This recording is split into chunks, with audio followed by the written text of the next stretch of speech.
Twelfth physics में MP board में 2021 में जो रिड्यूस सिलेबस के साथ में जो नया ब्लूप्रिंट है उसके अकॉर्डिंग किस तरीके से महत्वपूर्ण प्रश्न हो सकते हैं प्रश्न पत्र में, और पूरे वीडियो को ध्यान से आप जो मैं बोल रहा हूँ उसको सुनिएगा। जैसे आपका यूनिट 1 है, इसमें स्थिर विद्युत या स्टैटिक इलेक्ट्रिसिटी जिसको हम कहते हैं, इसमें 1 नंबर का एक, 3 नंबर का एक और 5 नंबर का एक क्वेश्चन आने वाला है। इस तरीके से ये यूनिट आपकी 9 अंक की होने वाली है। आपका 70 नंबर का 70 मार्क्स का पेपर है। तो इसमें पहला जो प्रश्न हो सकता है वो गॉस प्रमेय लिखिए एवं सिद्ध कीजिए, right and prove the Gauss theorem जो 2019 में आया है। एक बिंदु आवेश के कारण विद्युत क्षेत्र को परिभाषित कीजिए, electric field intensity due to a point charge. अक्षीय स्थिति में तीव्रता पूछ सकता है एंड ऑन पोजीशन में, या निरक्षीय स्थिति में पूछ सकता है, ब्रॉड साइड ऑन पोजीशन में तीव्रता पूछ सकता है इलेक्ट्रिक फील्ड की या विद्युत क्षेत्र की। समरूप विद्युत क्षेत्र में द्विध्रुव पर बल आघूर्ण है ना, टॉर्क भी पूछ सकता है 3 नंबर में। तो ये आप 3 और 5 की जो कैपेसिटी है उसको आप देखते चलिएगा। फिर जो है कूलाम्ब्स लॉ भी आ सकता है, कूलाम्ब का व्युत्क्रम वर्ग लिखकर एकांक आवेश को परिभाषित करो, तो ये 5 नंबर की कैपेसिटी में आ सकता है। और केवल कूलाम्ब का व्युत्क्रम वर्ग नियम पूछे तो 3 नंबर की कैपेसिटी में आ सकता है। तो कूलम्ब्स इनवर्स स्क्वायर लॉ और definition of unit charge. Okay, Gauss theorem से कूलम्ब्स लॉ को लाना, ये भी एक आपका 5 मार्क्स का क्वेश्चन बन सकता है। या potential due to a point charge, बिंदु आवेश के कारण विभव का व्यंजक, ठीक है। या समविभव पृष्ठ के गुण, ये बहुत इंपॉर्टेंट है 3 नंबर में। Properties of equi potential surface बहुत महत्वपूर्ण रहेगा प्रश्न परीक्षा के पॉइंट ऑफ व्यू से। आगे बढ़ें तो हम देखेंगे कि अक्षीय स्थिति और निरक्षीय स्थिति में जो धारित विभव के व्यंजक है उन्हें हमें देखना चाहिए। तो ये यहाँ अक्षीय स्थिति में विभव का व्यंजक है जिसको हम कहते हैं एंड ऑन पोजीशन, और ये निरक्षीय स्थिति में विभव का व्यंजक है जिसको हम बोलते हैं ब्रॉड साइड ऑन पोजीशन। ये भी दोनों महत्वपूर्ण है। अक्षीय निरक्षीय बड़े महत्वपूर्ण रहते हैं, चाहे वो विद्युत क्षेत्र में हो चाहे वो चुंबकीय क्षेत्र के अंदर हो। अब 3 नंबर में ये प्रश्न बहुत महत्वपूर्ण है, धारिता किसे कहते हैं, इसको प्रभावित करने वाले कारक लिखिए 3 नंबर में। और संधारित्रों का श्रेणी और समांतर क्रम संयोजन 2019 में 5 अंक में पूछा गया है, उस दृष्टि से महत्वपूर्ण है। इस बार का बहुत महत्वपूर्ण प्रश्न मुझे लग रहा है समांतर प्लेट संधारित्र की धारिता का व्यंजक, जो 5 नंबर में पूछा जा सकता है। और विद्युत क्षेत्र रेखाओं के 3 गुण अगर लिखिए तो 3 अंक का ये प्रश्न इसमें हो सकता है। तो ये हमारी यूनिट 1 में आपको 1 अंक का एक 3 का और 1 5 का कुल 9 अंक की कैपेसिटी है इस यूनिट की, इसको बहुत अच्छे से तैयार करना है। फिर आपकी आती है यूनिट 2। यूनिट 2 में क्या होता है, यूनिट 2 जो है वो है करंट इलेक्ट्रिसिटी जिसको हम धारा विद्युत बोलते हैं। तो इसके अंदर आपको 1 नंबर के 2 क्वेश्चन होंगे, 2 नंबर के 2 और 3 के 2, कुल 12 नंबर की यूनिट है और बहुत ज़्यादा स्ट्रेंथ वाली यूनिट है। तो 2 के 2, 3 के 2, इसलिए आप इसमें बहुत अच्छे से इसको तैयार करके जाइएगा। ओम का नियम लिखकर इसकी सीमाएं, right Ohm's law and it limitations, प्रतिरोध या रेजिस्टेंस किसे कहते हैं, इसको प्रभावित करने वाले कारक अफेक्टिंग फैक्टर्स, प्रतिरोधों का श्रेणी और समांतर क्रम समूहन, ये भी बहुत महत्वपूर्ण प्रश्न परीक्षा के पॉइंट ऑफ व्यू से बनता है। आगे बढ़ें तो इसमें आपके किरचॉफ्स लॉ, किरचॉफ के नियम, ओके। और जो व्हीटस्टोन सेतु का सिद्धांत है 2019 या 2019 में पूछा गया है। व्हीटस्टोन ब्रिज प्रिंसिपल्स और कंडीशन दोनों, इसका सिद्धांत और इसका जो प्रतिबंध है वो दोनों। उसके बाद अनुगमन वेग और धारा में संबंध, इस बार का बड़ा महत्वपूर्ण प्रश्न बन सकता है। रिलेशन बिटवीन ड्रिफ्ट वेलोसिटी और करंट, और विभव मापी और वोल्टमीटर में अंतर, और विभव मापी और वोल्टमीटर में कौन श्रेष्ठ है और क्यों श्रेष्ठ है, ये 2 क्वेश्चन है। एक तो पोटेंशियोमीटर और वोल्टमीटर का डिफरेंस, और इन दोनों में कौन सुपीरियर है। तो एक बात ध्यान रखिएगा, ये आंसर को ऐसे तैयार कीजिएगा कि दोनों का उत्तर एक ही हो जाए। अगर आपको कोई प्रॉब्लम आती है तो आप चैनल पर जाकर आंसर देख सकते हैं। मैंने इन दोनों का आंसर एक ही बनाया हुआ है। सेल का आंतरिक प्रतिरोध क्या है या किन किन कारकों पर निर्भर करता है, defined internal resistance of cell and its affecting factor. और सेल के आंतरिक प्रतिरोध का सूत्र, ये 2019 में एग्जाम में पूछा जा चुका है।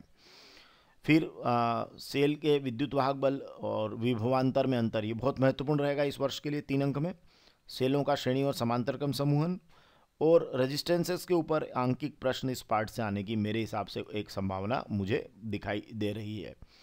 तो मैंने कहा कि सेलों का श्रेणी क्रम और समांतर क्रम समूहन, तो ये आपका एक्चुअली प्रतिरोधों का समांतर क्रम समूहन से 2019 में प्रश्न आया था, और सेल का आंतरिक प्रतिरोध से रिलेटेड जो आपका सूत्र है उससे रिलेटेड क्वेश्चन 2019 में आया था।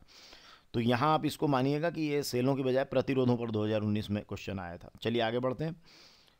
अब हम लेते हैं यूनिट 3। यूनिट 3 में बड़ी मैग्नेटिक इफेक्ट ऑफ करंट या धारा का चुंबकीय प्रभाव है, और इसमें एक एक नंबर के 3 क्वेश्चन है और दो दो नंबर के 3 क्वेश्चन है। मतलब इसमें बहुत छोटे छोटे प्रश्न ही परीक्षा में पूछे जाएंगे। बड़ा उत्तर आपको तैयार नहीं करना है, डेरिवेशन आपको नहीं करना है, बड़े बड़े डेरिवेशन मत करिएगा। हाँ, उनका जैसे बायोसेवर्ट का नियम है तो बहुत छोटा सा उसको तैयार करना है आपको, है ना। तो इसमें धारामापी से 2 नंबर का एक छोटा प्रश्न बन सकता है। जैसे धारामापी में चुंबक के ध्रुव अवतल बेलनाकार क्यों कटे होते हैं, the pole piece of magnet are used concave in galvanometer. या उसकी जो धारामापी होता है, गैल्वेनोमीटर होता है, उसमें कुंडली के बीच में नरम लोहे का क्रोड रखते हैं, ठीक है ना, सॉफ्ट आयरन कोर रखते हैं, तो क्यों रखते हैं। या उसकी कुंडली एल्यूमिनियम की फ्रेम पर लपेट के क्यों बनाए जाते हैं, है ना। तो एल्यूमिनियम की फ्रेम पर उसको क्यों लपेट कर बनाई जाती है, उसकी कॉइल को। ये 3 प्रश्न बड़े महत्वपूर्ण हैं, जो 2 अंक में इन तीनों में से किसी एक के आने की पूरी संभावना है। और इसमें आप एक प्रश्न को और चाहें तो जोड़ सकते हैं कि वो फास्फोर ब्रांच की पत्ती का यूज़ क्यों करते हैं। एम्पियर का सर्किट लॉ इस साल के लिए बहुत बहुत महत्वपूर्ण प्रश्न रहेगा। बायोसेवर्ट का नियम 2019 में पूछा है, शार्ट रूप में पूछेंगे क्योंकि 19 में यूनिट 4 अंक की थी, अब यहाँ तो केवल 2 की कैपेसिटी है। फ्लेमिंग का दाएं बाएं हाथ का नियम, चुंबकीय फ्लक्स को डिफाइन करना, और लॉरेंज बल बहुत इंपॉर्टेंट रहेगा इस बार, ये कब अधिकतम और कब न्यूनतम होता है। और लॉरेंज बल का फार्मूला भी याद करके जाइएगा, वो QVB साइन थीटा वाला, तो वो आपको एग्जाम में बहुत अच्छा रहेगा। तो इस तरीके से ये यूनिट 3 में भी सभी आपके 2-2 अंक के ही क्वेश्चन पूछे जाने वाले हैं। और मैग्नेटिक इफेक्ट ऑफ करंट आपका एक एक नंबर के 3 और 2-2 के 3, कुल मिलाकर 9 अंक की आपकी यूनिट होगी। चलिए आगे बढ़ते हैं। इसमें और भी कुछ क्वेश्चन है, जैसे शंट के लाभ हानि उपयोग और सूत्र, तो 2-2 सब करके जाइएगा, 2 लाभ 2 हानि 2 उपयोग। धारामापी की सुग्राहिता से आप क्या समझते हो, अमीटर और वोल्टमीटर में कैसे बदलेंगे। तो सिंपली केवल आपको ये कि इसमें आपको जो है किस तरीके से उसको चेंज करेंगे, केवल इतना ही लिखना है। तो शंट को लिखना है, उसके बाद में सेंसिटिविटी ऑफ गैल्वेनोमीटर, और गैल्वेनोमीटर को कैसे कन्वर्ट करेंगे अमीटर और वोल्टमीटर में, और अमीटर और वोल्टमीटर में 2 अंतर है ना। अब 2 से ज़्यादा मत कीजिएगा, जब 2 नंबर का है तो 2 ही कीजिएगा। चलिए अब यूनिट 4 में आते हैं। यूनिट 4 बहुत आपकी प्रोडक्टिव यूनिट है, इलेक्ट्रोमैग्नेटिक इंडक्शन या विद्युत चुंबकीय प्रेरण। और ये आपकी यूनिट 11 अंक की यूनिट है, इसलिए आपको बहुत ध्यान रखना है। इसमें एक एक नंबर के 2, 2-2 नंबर के 2 और एक प्रश्न 5 अंक का इसमें आएगा। तो इसमें बहुत महत्वपूर्ण प्रश्न रहेगा प्रत्यावर्ती धारा डायनामो, AC जनरेटर, उसकी कंस्ट्रक्शन, डायग्राम और वर्किंग, रचना, कार्यविधि और चित्र। या LCR सर्किट इस बार के लिए बहुत महत्वपूर्ण है, जिसमें परिणामी वोल्टेज, रिजल्टेंट, प्रतिबाधा, इम्पीडेंस, कलांतर, फेज डिफरेंस और रिजोनेंस की कंडीशन वगैरह इसमें पूछी जा सकती है।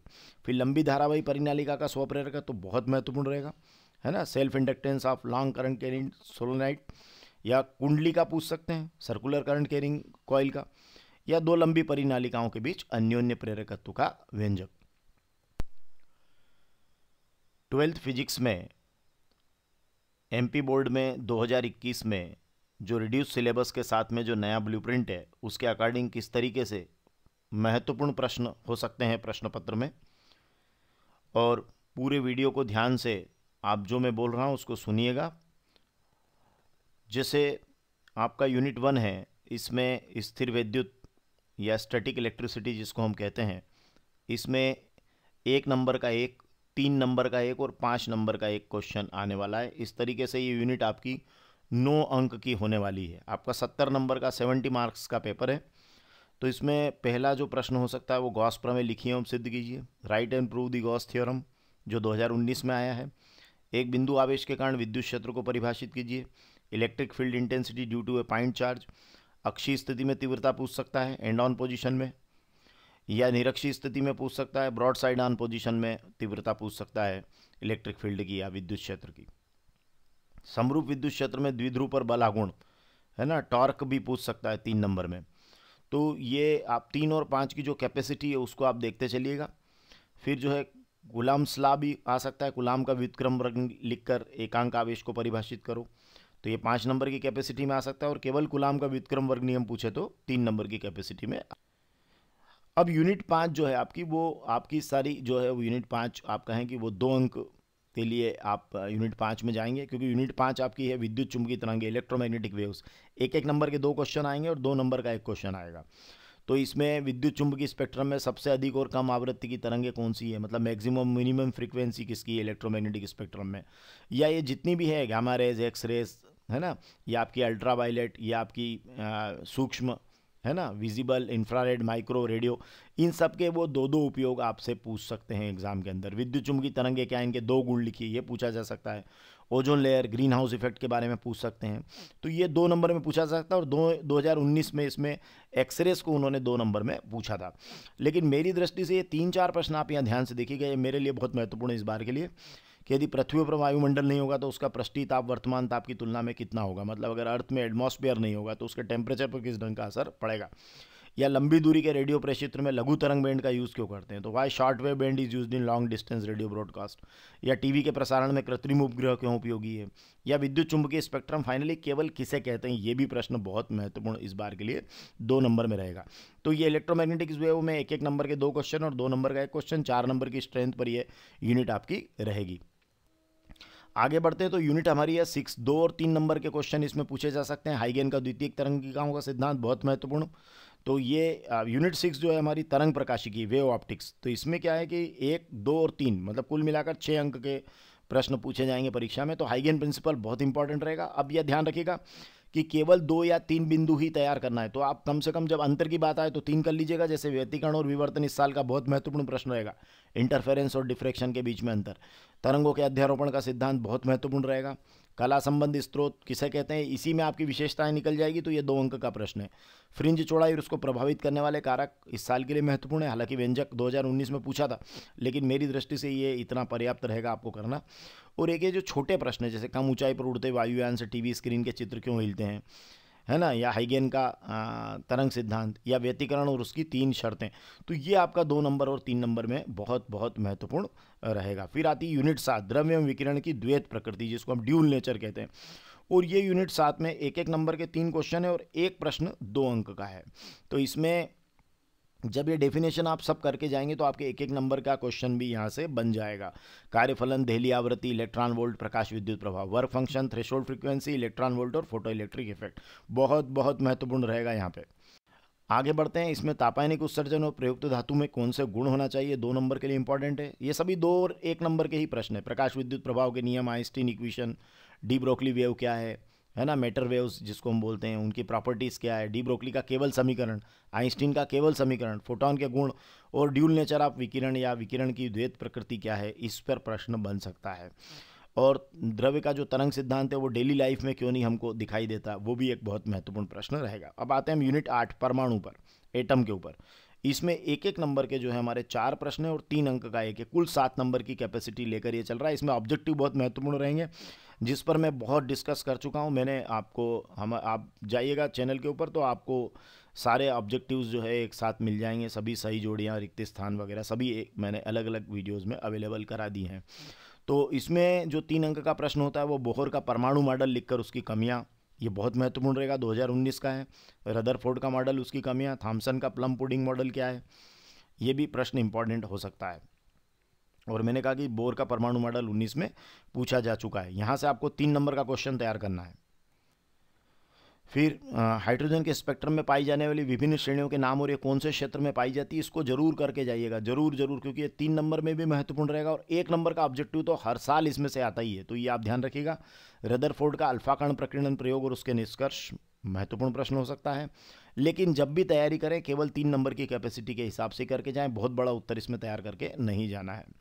अब यूनिट 9 जो है वो आपकी है सेमीकंडक्टर डिवाइसेज या अर्धचालक युक्तियाँ।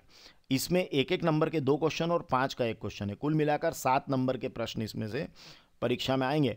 और 5 नंबर में आप ध्यान रखिएगा कि जो गेट्स हैं वो पूछे जा सकते हैं, जैसे बेसिक गेट्स पूछ सकते हैं, एंड और नॉट, या सार्वत्रिक गेट पूछ सकते हैं, नॉर और नैंड।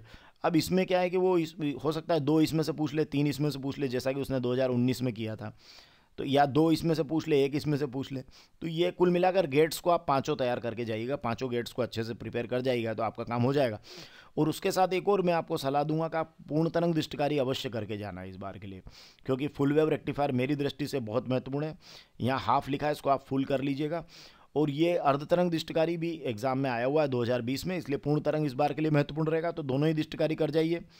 और पी और एन प्रकार के अर्धचालकों में 1 या 2 अंतर के साथ कोई छोटा प्रश्न बनाकर अग्र अभिनत और पश्च अभिनत जो है उत्क्रम अभिनत पूछा था 2019 के अंदर, तो इस तरीके का प्रश्न भी वो परीक्षा में पूछा जा सकता है। तो मेरे हिसाब से आपको जो कैपेसिटी दी है उस दृष्टि से ही आपको इसको प्रिपेयर करना चाहिए। और आपको अगर ये सारे आंसर्स देखना है तो आप बिल्कुल चैनल पर सारे आंसर्स आपको मैं अवेलेबल करा दिए हैं। धन्यवाद।